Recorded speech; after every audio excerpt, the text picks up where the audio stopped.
Hello everyone. ये हमारी book BHDC 133 आधुनिक हिंदी कविता। अब मैं इसकी आपको खंड नंबर 1 करा चुकी हूँ, भारतेंदु युग एवं द्विवेदी युग। आज मैं आपको खंड नंबर 2 छायावाद करवाऊँगी। हमारे इस खंड में टोटल 5 इकाइयाँ हैं। ये देखिए, इसमें टोटल 5 इकाइयाँ हैं। छायावाद, स्वरूप और विकास, जयशंकर प्रसाद और उनकी कविता, सूर्यकांत त्रिपाठी निराला और उनकी कविता, सुमित्रा नंदन पंत और उनकी कविता, महादेवी वर्मा और उनकी कविता। सबसे पहले हम स्टार्ट करते हैं हमारा चैप्टर नंबर 7, जो कि छायावाद, स्वरूप और विकास नाम से ये हमारा चैप्टर है। और यहाँ से हमारा खंड नंबर 2 छायावाद स्टार्ट हो जाता है। द्विवेदी युग के अंतिम पड़ाव में सन 1916 के आसपास जिस काव्य प्रवृत्ति का प्रचलन हुआ उसे आगे चलकर छायावाद के नाम से जाना गया। यदि हम बात करें छायावाद के टाइमिंग की, तो वो था 1920 से लेकर 1936 के काव्य को छायावाद कहा जाता है। ये इसका टाइम पीरियड है 1920 से लेकर 1936 तक, तो ये ध्यान रखना आप। इसके अलावा द्विवेदी युग की कविता नीरस उपदेशात्मक थी। मतलब जो द्विवेदी युग था उसकी जो कविताएं थी वो नीरस थी, उनमें कोई रस नहीं था। छायावाद में इसके विरुद्ध विद्रोह करते हुए कल्पना प्रधान व भावोयुक्त कविता रची गई। मतलब द्विवेदी युग में तो जो कविता थी वो नीरस थी और उपदेश देने वाली थी, बट जो छायावाद में जो कविता लिखी गई उसमें कल्पना को आधार बनाया गया और भावोयुक्त कविताएं लिखी गई। छायावाद युग उस सांस्कृतिक और साहित्यिक जागरण का सार्वभौमिक विकास काल था जिसका आरंभ राष्ट्रीय परिधि में भारतेंदु युग से हुआ था। मतलब इसका जो आरंभ है वो भारतेंदु युग से ही हो गया था, छायावाद युग का। आधुनिक हिंदी काव्य में छायावाद को आधुनिक हिंदी साहित्य का स्वर्ण युग कहा जा सकता है। मतलब छायावाद को ही हम स्वर्ण युग कहेंगे। किसका स्वर्ण युग? आधुनिक हिंदी साहित्य का। इस युग साहित्य के क्षेत्र में एक क्रांति थी जिसमें कला पक्ष तथा भाव पक्ष दोनों दृष्टिकोण से उत्कर्ष का चरम दिखाई देता है। मतलब कहने का क्या है कि छायावाद युग में कला पक्ष और भाव पक्ष दोनों ही टाइप से मतलब काव्य लिखा गया था। ये मैंने आपको बता दिया पहले ही कि 1920 से लेकर 1937 तक इसका टाइम पीरियड रहा छायावाद युग का। तो हम बात करें छायावाद शब्द प्रयोग किसने किया सबसे पहले, तो छायावाद जो शब्द था वो सबसे पहले मुकुटधर पांडे ने किया था इसका प्रयोग। आरंभ में छायावाद शब्द का प्रयोग व्यंग्य के रूप में किया गया था, लेकिन बाद में इसे सहर्ष मतलब खुशी से स्वीकार कर लिया गया। जयशंकर प्रसाद के काव्य आंसू को छायावाद की प्रथम रचना माना जाता है। मतलब ऐसा माना जाता है कि जो आंसू जो रचना लिखी थी जयशंकर प्रसाद ने वो छायावाद की पहली रचना थी। आगे देखिए, छायावाद के प्रमुख कवियों की बात करें हम कि कौन कौन से थे, तो पहले तो छायावाद के प्रवर्तक कवि जयशंकर प्रसाद जी हैं। उसके बाद सूर्यकांत त्रिपाठी निराला, सुमित्रा नंदन पंत और महादेवी वर्मा, ये छायावाद के कवि हैं। इसके अलावा आगे देखिए आप, छायावाद काव्य की प्रवृत्तियाँ या अंतर्वस्तु, मतलब कि कहने कि किस टाइप की रचनाएं हुई इस काल में, मतलब क्या उसकी विशेषताएं रही, ये हम बोल सकते हैं। तो फर्स्ट थी व्यक्तिवाद की प्रधानता, कि उन्होंने व्यक्तिवाद को उन्होंने मेन बनाया है। सेकंड मानवतावाद, मानवतावादी उन्होंने दृष्टिकोण अपनाया है, उनकी रचनाओं में हमको देखने को मिलेगा। थर्ड है प्रकृति चित्रण उन्होंने किया है अपनी रचनाओं में। रहस्यवाद भी उनकी कविताएं रही हैं।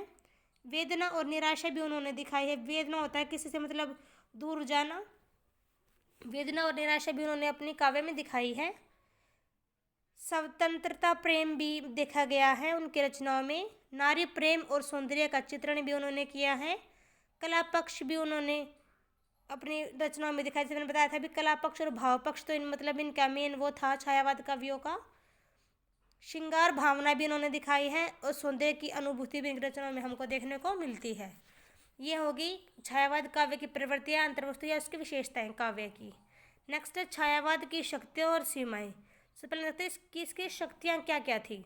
संपूर्ण आधुनिक युग में हुकूमत को बर्खास्त करने वाला एकमात्र काव्य कौन सा है, वो है छायावाद।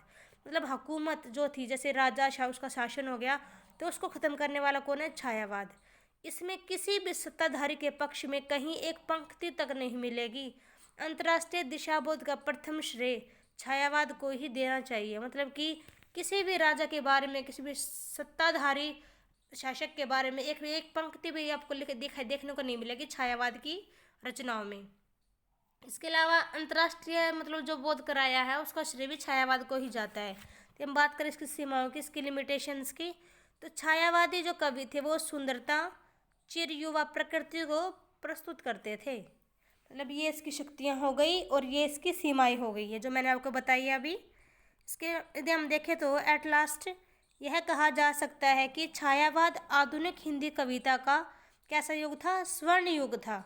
छायावादी कवियों ने खड़ी बोली हिंदी को चरम उत्कर्ष प्रदान किया। महाकाव्य कामायनी इसी काल की देन है। मतलब जो एक महाकाव्य था कामायनी, वो इसी काल की देन है। किस काल की, छायावाद का मतलब छायावाद युग की ही देन है महाकाव्य कामायनी। इसके बाद हम देखते हैं हमारा नेक्स्ट चैप्टर। ये हमारा चैप्टर नंबर 8 है, जयशंकर प्रसाद और उनकी कविता। इसे हम डालेंगे जयशंकर प्रसाद जी के बारे में, उनका जीवन परिचय और उनकी रचनाएं क्या थी और उनकी कविताओं के बारे में। सबसे पहले जान लेते हैं हम उनके बारे में थोड़ा बहुत इंट्रोडक्शन के रूप में। हिंदी साहित्य जगत का ध्रुव तारा जयशंकर प्रसाद जी को माना जाता है। मतलब ध्रुव तारा कौन है हिंदी साहित्य जगत का, तो जयशंकर प्रसाद जी हैं। इन्हें छायावाद युग का जनक भी कहा जाता है। ध्यान रखना आप, ये बात इम्पोर्टेंट पॉइंट है कि छायावाद युग का जनक कौन है, जयशंकर प्रसाद जी हैं। इसके अलावा यदि हम द्विवेदी युग की बात करें तो द्विवेदी युग के मतलब जनक कौन थे, महावीर प्रसाद द्विवेदी जी थे। और भारतेंदु युग के कौन थे, भारतेंदु हरिश्चंद्र जी थे। तो ध्यान रखना, ये छायावाद के कौन है, जयशंकर प्रसाद जी हैं। जयशंकर प्रसाद एक ऐसा नाम है जिसने अपनी कलम से हिंदी साहित्य जगत में क्रांति ला दी थी। मतलब इन्होंने बहुत अच्छी रचनाएं की हैं, उसके बारे में हम आगे पढ़ेंगे। यदि जयशंकर प्रसाद जी को छायावाद का जनक कहा जाए तो इसमें कोई विवाद नहीं होगा, क्योंकि उन्होंने छायावाद युग के क्षेत्र में एक नया कीर्तिमान स्थापित किया जिसे युगों युगों तक हिंदी साहित्य में याद रखा जाएगा। ये मतलब इंट्रोडक्शन हो गया इनके बारे में कि इनको ध्रुव तारा कहा जाता था हिंदी साहित्य का, और यही जनक है छायावाद युग के। और इन्होंने बहुत ही अच्छी मतलब कलम चलाई है अपनी, मतलब इतनी अच्छी कलम चलाई कि क्रांति ला दी थी इन्होंने साहित्य के क्षेत्र में। बात करते हैं इनके जीवन परिचय के बारे में। जन्म हुआ था सन 1889 में उत्तर प्रदेश के काशी में। पिता थे इनके श्रीदेवी प्रसाद। बात करें इनकी शैक्षणिक योग्यताओं की तो अंग्रेजी, फारसी, उर्दू, हिंदी, संस्कृत का इन्होंने खुद से ही स्टडी की थी। इन्होंने सेल्फ स्टडी की थी, स्वाध्याय किया था इन्होंने। देखो अंग्रेजी, फारसी, उर्दू, हिंदी मतलब 5 लैंग्वेज तो इन्होंने खुद से ही पढ़ डाली थी। उसके बाद देखिए रुचि इनकी किस में थी, साहित्य के प्रति थी, काव्य रचना, नाटक लेखन में इनकी रुचि थी। बात करें लेखन विधा की कि इन्होंने किस टाइप में लेखन किया है, तो काव्य लिखा है, कहानी लिखी है, उपन्यास लिखे हैं, नाटक लिखे हैं, निबंध लिखे हैं। साहित्य में पहचान की बात करते हैं तो छायावादी काव्यधारा के प्रवर्तक रहे हैं ये, मैं आपको पहले ही बता चुकी हूँ। भाषा इनकी भावपूर्ण थी और विचारात्मक थी, मतलब हमको विचार करने पर मजबूर कर दे ऐसी भाषा इन्होंने लिखी है अपने काव्य के अंतर्गत। तो हम बात करें शैली की तो विचारात्मक शैली इन्होंने अपनाई है, अनुसंधानात्मक अपनाई है, भावात्मक और चित्रात्मक इन्होंने शैली अपनाई है। उनकी मृत्यु कब हुई थी, 15 नवंबर 1937 को इनकी मृत्यु हो गई थी। ये हो गया इनका जीवन परिचय। देखते हैं युग परिवेश क्या रहा, जिस टाइम ये आए थे उस टाइम मतलब क्या युग परिवेश था।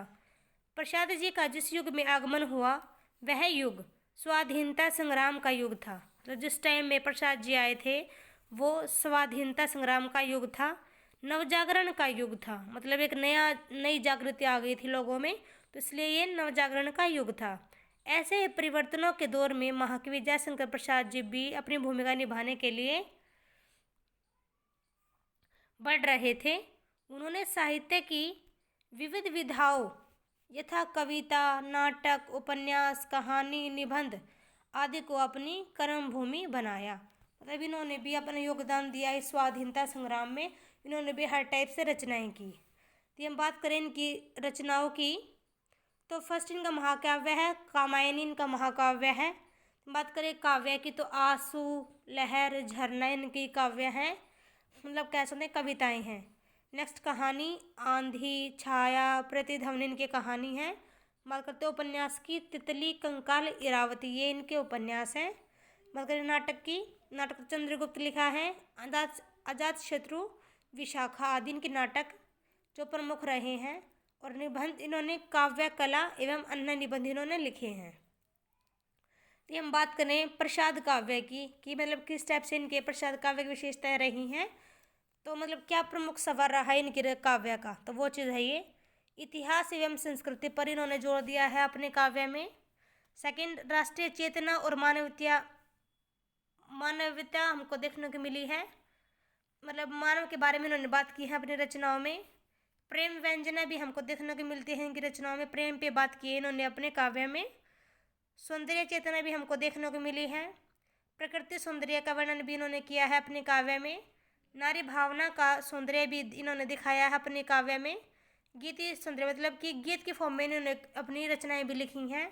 और रहस्य एवं दर्शन भी इन्होंने कराए हैं अपने काव्य में। बात करते हैं प्रसाद काव्य शिल्प विधान। इसमें कि आएगा हमारा भाषा सौंदर्य आएगा, शैलीगत नवीनता आएगी, प्रतीक विधान आएगा, बिंब विधान आएगा और अलंकार छंद आएगा। मतलब एक तरीके से ये शिल्प विधान या फिर हम इसको संरचना शिल्प भी बोल सकते हैं। तो वे वो चीज़ है ये, इसको आप देख लेना एक बार, इतना टाइम नहीं है, लास्ट रिवीजन हो रही है तो मैंने यहाँ पे इस वजह से इसको शॉर्ट में लिखा है, तो आप एक बार देख लेना इसको। इससे आपको मेरा आइडिया तो हो ही जाएगा कि हमको क्या यहाँ पे लिखना है, किस टाइप से लिखना है। नेक्स्ट है मूल्यांकन। अंत में यह स्पष्ट हो जाता है कि प्रसाद ने अपने जीवन अनुभवों तथा अध्ययन को काव्य के माध्यम से प्रस्तुत किया है। कल्पना और अनुभूति, इतिहास एवं संस्कृति तथा प्रेम एवं सौंदर्य का योग से उन्होंने जिन आदर्शों का निर्माण किया उनमें जीवन दर्शन को सन्निहित करने का सफल प्रयत्न किया है। प्रसाद जी ने भाव व कला दोनों ही दिशाओं में अपनी बहुमुखी प्रतिभा के वरदान से इस विश्व को अलंकृत किया है। महाकवि प्रसाद छायावाद के प्रवर्तक ही नहीं, विश्व साहित्य सर्जन के पुण्य पथ को प्रशस्त करने वाले अप्रीतम, अद्वितीय तथा अलौकिक प्रतिभा के विश्व कवि बन जाते हैं। तो ये वाला चैप्टर भी हमारा कंप्लीट हो जाता है। हम देखते हैं हमारा नेक्स्ट चैप्टर। ये देखिए ये हमारा next chapter number 9, Suryakant Tripathi Nirala और उनकी कविता। सूर्यकांत त्रिपाठी निराला छायावाद के प्रतिनिधि कवि थे। उनके विराट और अद्भुत व्यक्तित्व या उदात्त व्यक्तित्व की झलक हमें उनके संपूर्ण साहित्य में देखने को मिलती है। यदि हम बात करें इनके युग परिवेश की, तो निराला छायावादी युग के महत्वपूर्ण कवि हैं। महाप्राण निराला ने भी अपने युग परिवेश से प्रभावित होकर साहित्य सर्जन किया। निराला जी की राष्ट्रीयता का आधार राजनीतिक न होकर सांस्कृतिक अधिक रहा है। मतलब कि इन्होंने अपनी जो इनकी राष्ट्रीयता थी उसका आधार इन्होंने राजनीति को नहीं बनाया बल्कि सांस्कृतिक को बनाया था अपना राष्ट्रीयता का आधार। उन्होंने अपने युग में व्याप्त सामाजिक रूढ़ियों, पूंजीपतियों द्वारा मजदूरों का शोषण, वर्ण व्यवस्था के नाम पर किए जाने वाले सामाजिक अभिशापों पर चोट की है अपने रचनाओं में। बात करते हैं इनके जीवन परिचय की। जन्म हुआ था इनका 1899 ईस्वी में मेदिनीपुर में, पश्चिम बंगाल में। इनका उपनाम है निराला। व्यावसायिक कवि थे, लेखक थे। पिता का नाम था पंडित राम सहाय। रचना की बात करें तो अनामिका, अप्सरा, गीतिका, राणा प्रताप, सरोज स्मृति आदि इनकी रचनाएं हैं। मृत्यु हुई थी इनकी 1961 में। तो हम बात करें निराला काव्य की अंतर्वस्तु की, या निराला काव्य की विशेषताएं क्या रही, तो काव्य संवेदना हमको देखने को मिलती है। परंपरा और आधुनिकता की टकराहट हमको देखने को मिलती है। काव्य अनुभूति में विद्रोह का स्वर या भावभूमि हमको देखने को मिलती है। सौंदर्य की अनुभूति हमको देखने को मिलती है इनके काव्य में। इसके अलावा प्रयोग और प्रगति हमको देखने को मिलती हैं। मूल्य चेतना का विस्तार हमको देखने को मिलेगा। काव्य कलाओं की प्रेरणा एवं स्रोत भूमि हमको देखने को मिलती है। और छायावाद उत्तर काव्य यात्रा हमको देखने को मिलती है इनकी रचनाओं में। नेक्स्ट है निराला काव्य का रचना शिल्प, जिसमें काव्य रूपों के नए आधार हमको मिलेंगे देखने को। काव्य भाषा की सृजनात्मकता, काव्य की शब्दावली, काव्य प्रतीक, काव्य बिंब, अप्रस्तुत विधान और छंद विधान, ये सब हमको देखने को मिलेगा इनकी रचना विधान के अंतर्गत। नेक्स्ट हमारा है निराला काव्य में सांस्कृतिक और सामाजिक नवजागरण। निराला जी का काव्य सामाजिक, सांस्कृतिक और राष्ट्रीय चेतना से ओतप्रोत काव्य है। मतलब इनकी रचनाओं में हमको देखने को मिलेगा कि इनकी जो इनकी रचनाएं हैं वो सामाजिक भी होगी, सांस्कृतिक भी होगी और वो राष्ट्रीय भी होगी। तुम और मैं कविता में उनका आध्यात्मिक रुझान दिखाई पड़ता है। मतलब एक उनकी कविता है तुम और मैं, जिसमें हमको आध्यात्मिक देखने को मिलेगा। जागो फिर एक बार कविता उनके राष्ट्रीय भावना को अभिव्यक्त देती है। विधवा वह तोड़ती पत्थर में उनके प्रखर सामाजिक दृष्टिकोण का खुलासा होता है। इस प्रकार स्पष्ट है कि निराला के काव्य में तद्युगीन सामाजिक, सांस्कृतिक व राष्ट्रीय चेतना को प्रखर अभिव्यक्ति प्रदान हुई है। मतलब कि देखो मैंने यहाँ पे मतलब एग्जाम्पल के साथ यहाँ पे मैंने आपके लिए लिख रखा है कि तुम और मैं जैसे एक पोएम थी, उसमें तो उन्होंने आध्यात्मिक मतलब रुझान अपनाया है। उसके बाद जागो फिर एक बार ये कविता है, इसमें उन्होंने राष्ट्रीय भावना को अपनाया है। उसके बाद विधवा और वह तोड़ती पत्थर ये दो पोएम थी, इसमें उन्होंने सामाजिक दृष्टिकोण अपनाया है। तो मतलब इस प्रकार इनकी रचनाओं में सामाजिक, सांस्कृतिक, राष्ट्रीय, आध्यात्मिक हर टाइप की आपको अभिव्यक्ति देखने को मिल जाएगी। तो हम बात करें एट लास्ट, निराला का समूचा व्यक्तित्व ही निराला है। निराला की अनुभूति में जितनी गहराई और पकड़ है, अभिव्यक्ति में उतनी ही विलक्षणता है। निराला का बादल के समान विराट व्यक्तित्व है, जो दूसरों के लिए रिक्त होना या दूसरों के लिए खाली होना जानता है। तो ये था हमारा चैप्टर निराला जी के बारे में। देखते हैं हमारा नेक्स्ट चैप्टर। ये है हमारा नेक्स्ट चैप्टर नंबर 10, सुमित्रा नंदन पंत और उनकी कविता। सुमित्रा नंदन पंत छायावादी काव्यधारा के सर्वथा अनूठे और विशिष्ट कवि हैं। कैसे कवि हैं ये? अनूठे और विशिष्ट कवि हैं छायावादी काव्यधारा के। इन्हें छायावाद का चौथा स्तंभ माना जाता है।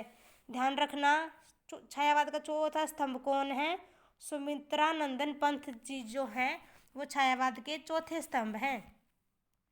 इनके काव्य की सर्वोपरि विशेषता यह है कि विषय वस्तु की भिन्नता होने पर भी उसमें कल्पना, प्रकृति के प्रति आकर्षण और प्रकृति एवं मानव जीवन के कोमल और सरस पक्षों के लिए अटूट आग्रह है।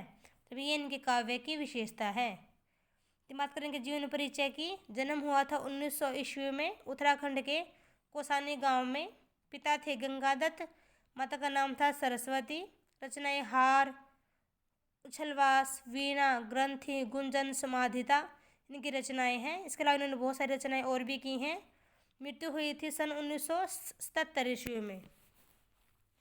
तो हम बात करें काव्य चेतना के विकास की, या मतलब कि इन्होंने किस प्रकार से मतलब काव्य की क्या विशेषताएं रहीं। तो काव्य अनुभूति देखने को मिलती है हमको इनके काव्य में। प्रकृति सौंदर्य, जीवन के दर्शन भी हमको देखने को मिलते हैं। और नारी के प्रति नवीन दृष्टि इनकी रही है। फिर इन्होंने नारी के बारे में भी एक आधुनिकता सोच लिए हुए लिखा है। नेक्स्ट है काव्य शिल्प में बात करें तो काव्य रूप या प्रगीत कला इन्होंने ली है। काव्य भाषा, बिंब और प्रतीक, अलंकार, लय एवं छंद विधान उन्होंने यूज़ किया है अपनी रचनाओं में। एट लास्ट हम बात करें तो छायावादी काव्यधारा को एक नई गति देने में सुमित्रा नंदन पंत की भूमिका उल्लेखनीय रही है। भाव, भाषा और शिल्प सभी दृष्टियों से पंत ने छायावाद को संपन्न बनाया है। छायावादी काव्यों में सर्वाधिक काव्य रचना पंत ने ही की है। यदि हम बात करें तो छायावादी काव्यों की सबसे ज़्यादा रचना किसने की है? पंत ने ही की है। ये ध्यान रखना आप सभी। तो हमारा यहाँ पे वाला चैप्टर भी हमारा कंप्लीट हो जाता है। अब हम देखते हैं हमारा नेक्स्ट चैप्टर। ये है हमारा चैप्टर नंबर 11 महादेवी वर्मा और उनकी कविता। ये हमारा खंड नंबर 2 का लास्ट चैप्टर है। इसके बाद हम खंड नंबर 3 करेंगे, जिसमें कि हम काव्य का विश्लेषण और व्याख्या करेंगे। तो ये हमारा लास्ट चैप्टर है इस वाले खंड का, इसको हम कर लेते हैं अभी। महादेवी वर्मा हिंदी साहित्य की एक महान कवित्री और एक सुविख्यात लेखिका थी। मतलब कहें तो जो महादेवी वर्मा थी वो एक महान कवित्री और एक विख्यात लेखिका थी। इनको हिंदी की सर्वाधिक प्रतिभावान कवित्रियों में से एक माना जाता है। निराला जी ने इन्हें हिंदी के विशाल मंदिर की सरस्वती कहा था। ध्यान रखना, निराला जी ने इन्हें क्या कहा था? हिंदी के विशाल मंदिर की सरस्वती। ये इनको निराला जी ने कहकर बुलाया था। इन्हें आधुनिक मीरा भी कहा गया है, क्योंकि इनकी कविताओं में एक प्रेमी से दूर होने का कष्ट एवं विरह का भावनात्मक रूप से वर्णन किया गया है। मतलब इन्हें आधुनिक मीरा भी कहा जाता है, क्योंकि इन्होंने मोस्टली मतलब विरह टाइप से इन्होंने अपने काव्य में लिखा है, इसी वजह से। बात करें हम इनके जीवन परिचय की। जन्म हुआ था सन 1907 में उत्तर प्रदेश के फर्रुखाबाद में। पिता थे गोविंद प्रसाद वर्मा, माता हेमारानी। बात करें इनकी शिक्षा की, तो उन्होंने उच्च शिक्षा संस्कृत में प्राप्त की, वो भी प्रयागराज विश्वविद्यालय से। व्यवसाय इनका उपन्यासकार थे, कवित्री थी, लघु कथा लेखिका थी। अवधि काल 20वीं शताब्दी रही इनकी। साहित्यिक आंदोलन इन्होंने छायावाद युग में इन्होंने किया है। रचनाएं थी यम, मेरा परिवार, पथ के साथी। इसके अलावा भी इन्होंने बहुत सारी रचनाएं की हैं। उल्लेखनीय सम्मान की बात करते हैं तो इनको ज्ञानपीठ पुरस्कार भी मिला है, पद्म विभूषण भी मिला है और पद्म विभूषण भी मिला है। ये इनके सम्मान हैं। उनकी मृत्यु हुई थी सन 1987 ईस्वी में। यदि हम बात करें इनके काव्य सौंदर्य की और अंतर वस्तु की, तो प्रणय एवं वेदना अनुभूति देखने को मिलेगी, क्योंकि इन्होंने मतलब विरह टाइप से लिखा है, इसीलिए जड़ चेतन का एकीकरण भाव हमको देखने को मिलेगा इनकी रचनाओं में। इसके अलावा सौंदर्य की अनुभूति मिलेगी हमको देखने को इनकी रचनाओं में। मूल्य चेतना पर भी इन्होंने बात की है अपने काव्य में। मूल्य बताए हैं कि कैसे मूल्य होते हैं हमारे समाज में, किन को हमको फॉलो करना चाहिए। नेक्स्ट, काव्य संवेदना का विस्तार या शक्ति के बारे में भी उन्होंने लिखा है अपने काव्य में। बात करें काव्य सौंदर्य की या फिर रचना विधान की, तो काव्य रूप, काव्य भाषा, प्रतीक योजना, बिंब योजना, अप्रस्तुत विधान, या फिर यहाँ पे हम छंद भी यूज कर सकते हैं, छंद, रस, इस टाइप से लय, एक टॉपिक हम यहाँ पे ये भी डाल सकते हैं। नेक्स्ट हम बात करें तो छायावादी काव्य और महादेवी वर्मा। महादेवी वर्मा छायावाद की अंतिम किंतु सशक्त स्तंभ है, जो छायावाद का सबसे अधिक साथ निभाती हैं। ध्यान रखना, ध्यान रखने वाली बात है। महादेवी वर्मा छायावाद की अंतिम किंतु सशक्त स्तंभ है, मतलब ये आखिरी और बिल्कुल ही मतलब मजबूत स्तंभ थी छायावाद की, जिन्होंने आखिर तक साथ निभाया है, या सबसे अधिक साथ निभाया जिन्होंने छायावाद का। छायावादी शैली को सभी प्रमुख विशेषताओं की सफलतम अभिव्यक्ति उनके काव्य में मिलती है। अनूठी काव्य शैली, कल्पना, मुक्तक काव्य एवं अनुभूति की गहराइयों के कारण महादेवी को और महादेवी के कारण छायावाद का सदैव याद रखा जाएगा। मतलब महादेवी का जो उन्होंने कार्य किया है छायावाद के लिए, उसको हमेशा ही याद रखा जाएगा। तो हम बात करें तो एट लास्ट में महादेवी वर्मा एक ऐसा साहित्य का चमकता सितारा है जिसे हिंदी के श्रेष्ठतम लेखकों में गिना जाता है। मतलब ऐसी एक बहुत ही अच्छी लेखिका थी महादेवी वर्मा। तो यहाँ पे हमारा ये चैप्टर कंप्लीट हो जाता है, जो कि हमारा लास्ट चैप्टर था खंड नंबर 2 का। तो आज मैंने आपको ये खंड नंबर जो था हमारा BHDC 133 आधुनिक हिंदी कविता का, ये मैंने आपको कंप्लीट करवा दिया है, जो कि था छायावाद नाम से। इसमें हमने टोटल 5 इकाइयाँ की हैं। 7 छायावाद और स्वरूप और विकास। फिर हमने जयशंकर प्रसाद जी के बारे में पढ़ा। देन हमने सूर्यकांत त्रिपाठी जी के बारे में पढ़ा। फिर हमने सुमित्रानंद पंत जी के बारे में पढ़ा, और फिर हमने महादेवी वर्मा के बारे में पढ़ा। तो टोटल हमने मतलब यहाँ पे 5 इकाई कंप्लीट कर ली हैं। इसके बाद मैं आपके लिए एक वीडियो और डालूँगी, जिसमें मैं इसका खंड नंबर 3 कराऊँगी। जो खंड नंबर 3 है वो हमारा किस नाम से है? काव्य, वाचन और विश्लेषण। यहाँ से हमारा जो एग्ज़ाम में आएगा वही व्याख्या आएगी 12 नंबर की, जो हमको 3 व्याख्या करनी होगी। उस टाइप से ये हमारा 36 नंबर का बनेगा, ये मतलब ये वाला पोर्शन हमारा। बट यहाँ पे जो व्याख्या पोर्शन होएगा वो थोड़ा डिफिकल्ट रहने वाला है, क्योंकि जैसे मतलब जैसे मैं आपको समझाती हूँ। जैसे यहाँ पे जयशंकर प्रसाद जी हैं, तो उन्होंने बहुत सारी रचनाएं की हैं, जैसे काव्य, उन्होंने जैसे बहुत सारी रचनाएं की हैं, नाटक भी लिखे हैं। इसके अलावा उन्होंने उन्होंने बहुत सारे मतलब कि जैसे मैं आपको अभी बताती हूँ, 1 मिनट रुकिए आप। जैसे यहाँ पे देखिए, जैसे यहाँ पे रचनाएं की हैं प्रसाद जी ने, जैसे जयशंकर प्रसाद जी ने रचनाएं की हैं, जैसे कामायनी हो गई, आंसू हो गई, लहर। मतलब यहाँ से वो आपको जो इन्होंने लास्ट में से मैं आपको बताऊंगी, लास्ट वाले खंड में उन्होंने मतलब 3-4 पोएम ले ली जैसे, तो उन्होंने उस टाइप से उनको उनका कोई भी एक पैराग्राफ उठा लिया और उसको दे दिया और पूछेगा कि किस पोएम से है, इसकी व्याख्या कीजिए। तो मतलब आपको एक चैप्टर में ही आपको 4-5 पोएम देखने को मिल जाएंगी, और मतलब आपको 4-5 नाम पोएम के याद रखने होंगे और उनसे रिलेटेड ही आपको व्याख्या करनी होगी। मतलब वो आपको सिर्फ गिनती की मतलब ये लगा लो कि 5 या 6 लाइनें देगा एक पैसेज की, और उसको ही आपको डिफाइन करना होगा 12 नंबर में। वो भी एक डिफ़िकल्ट टास्क रहने वाला है हम सब के लिए, बट हम इसको कर लेंगे। मैं इसके लिए थोड़ी मेहनत और ज़्यादा करूँगी कि आपको समझ में आ जाए अच्छे से। थोड़े मैं कीवर्ड्स के लिए भी थोड़ी तैयारी करूँगी कि आप अच्छे से कर पाओ उसको, इसलिए। तो आज हमने हमारा खंड नंबर 2 कंप्लीट कर लिया है। नेक्स्ट वीडियो में हम करेंगे हमारा खंड नंबर 3। Thank you everyone.